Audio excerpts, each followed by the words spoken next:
Hello children, welcome to असा education. मेरा नाम पायल है। आज मैंने जो आपके लिए टॉपिक लिया है वो है a new and divided nation. ये जो टॉपिक है ये हमारे 10th chapter India after independence का है, हिस्ट्री बुक से। मेनली हमने यह टॉपिक इसलिए चुना है क्योंकि इसके मैंने जो है की पॉइंट्स निकाले।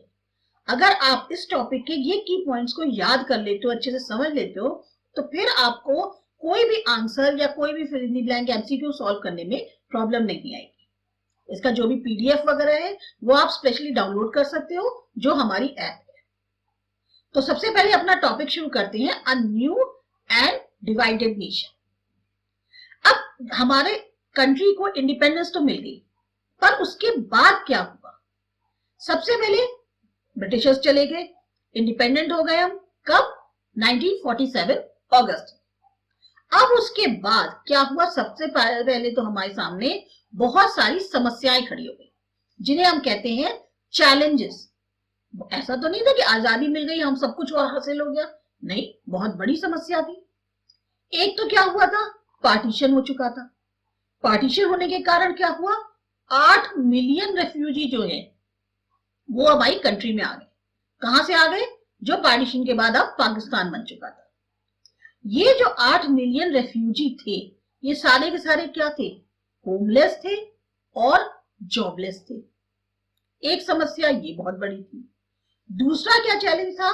हमारे जो कंट्री थी वो उसमें जो है बहुत सारे प्रिंसली स्टेट्स, लगभग कितने? 500 प्रिंसली स्टेट्स थे। प्रिंसली स्टेट्स का मतलब क्या है कि हर एक जो स्टेट था उसको कोई ना कोई या तो महाराजा रूल कर रहा था या नवाब रूल कर रहा था, और हर एक को इन 500 लोगों को मनाना, इन सारे महाराजाओं को, नवाबों को मनाना कि तुम जो हो हमारे इस नए नेशन जो अब हमें आजादी मिली है इसको ज्वाइन करो और हम एक भारत बनाए, उसके लिए मनाना, ये सबसे बड़ी समस्या थी। फिर क्या हुआ? फिर अब हमें तीसरी समस्या क्या थी? एक ऐसा पॉलिटिकल सिस्टम अडॉप्ट करना था, क्योंकि भाई जब आजादी मिली उस टाइम पे जो हमारी पॉपुलेशन थी वो आजादी किस लिए चाह रही थी? उसकी कुछ उम्मीदें थी, उसकी कुछ एक्सपेक्टेशंस थी, आकांक्षाएं थी कि वो ये चाहती थी कि हमारी कंट्री जो है अब वो हमें उससे सब कुछ मिले जो हमें ब्रिटिशर्स के टाइम पे नहीं मिला। तो ऐसे में हमारे जो पॉलिटिकल लीडर्स थे उनको एक ऐसा पॉलिटिकल सिस्टम अडॉप्ट करना था जो इन पूरी पॉपुलेशन की उम्मीदों को और आकांक्षाओं को पूरा कर सके। अच्छा, अब पॉपुलेशन इंडिया की उस टाइम पे 1947 में कितनी थी? कम तो थी नहीं, बहुत ज्यादा पॉपुलेशन थी। कितनी थी? लगभग 345 मिलियन। कम नहीं थी पॉपुलेशन, पॉपुलेशन बहुत ज्यादा थी। ये एक बहुत बड़ी समस्या, इतने सारे लोगों का उम्मीदों को पूरा करना, इन सबके लिए काम करना इतना आसान नहीं था। फिर डिवीजन था। अब डिवीजन किस किस के बीच में था? कास्टिज्म था, हाई कास्ट लो कास्ट थी, बहुत ज्यादा मेजॉरिटी में हिंदू कम्युनिटी थी, और कुछ ऐसे इंडियंस थे जो, या कुछ क्या, एक तरफ मेजॉरिटी हिंदू कम्युनिटी थी और दूसरी तरफ वो इंडियंस थे जिनकी प्रैक्टिस करने के लिए अपनी अलग अलग बिलीफ्स थे।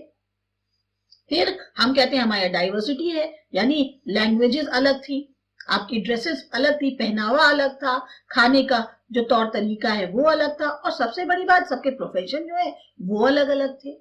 ये सारी वो प्रॉब्लम्स हैं जो इंडिया को सामने खड़ी थी जब इंडिया को आजादी मिली।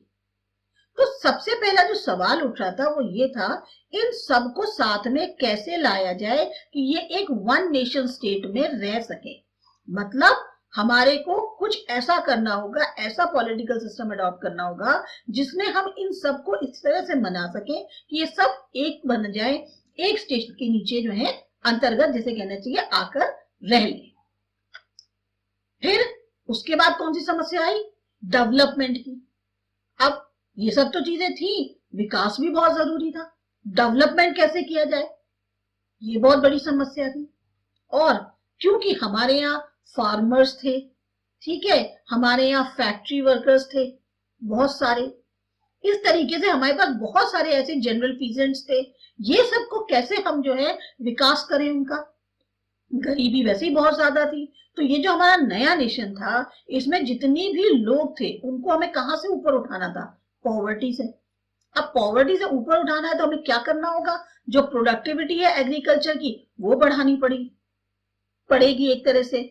दूसरा, नए जॉब जो हैं वो ऐसे बनाने होंगे जिससे लोगों को काम मिल सके, इंडस्ट्रीज लानी होंगी।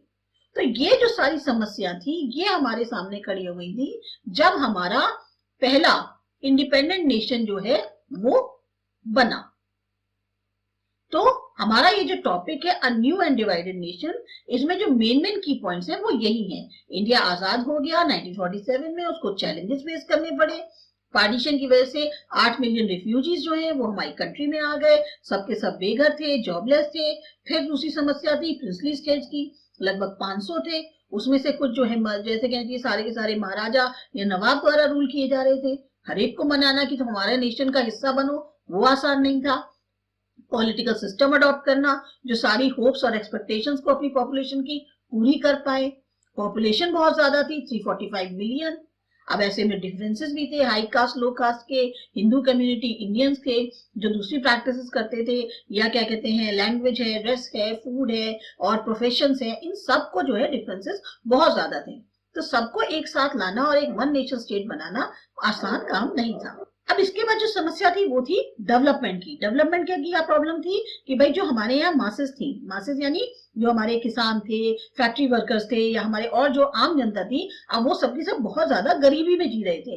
तो उनको उस गरीबी से ऊपर उठाना है तो उसके लिए क्या करना था, एग्रीकल्चर जो है उसकी प्रोडक्टिविटी को बढ़ाना बहुत जरूरी था। दूसरा, ऐसी इंडस्ट्रीज लाने की जरूरत थी जो कि क्या कहते हैं नए नए जॉब्स क्रिएट कर सके। तो समस्याएं जो है हम लोगों के सामने बहुत ज्यादा खड़ी थी, क्योंकि आजादी मिलना काफी नहीं था। आजादी मिलने के बाद जो लोगों की उम्मीदें हैं उनको भी पूरा करना जरूरी था। तो जो हमारा ये टॉपिक है इसके मेन की पॉइंट्स यही है। अब इसके बाद जो अगला टॉपिक है उसमें हम इसी तरीके से जो मेन की पॉइंट्स हैं वो डिस्कस करेंगे। आपको अच्छा लगा, पसंद आया तो कमेंट जरूर करो, और अगर कुछ और चाहते हो इसी टॉपिक में तो प्लीज बताओ, उसको हम फिर अगले वीडियो में डिस्कस करेंगे। तब तक के लिए बाय बाय।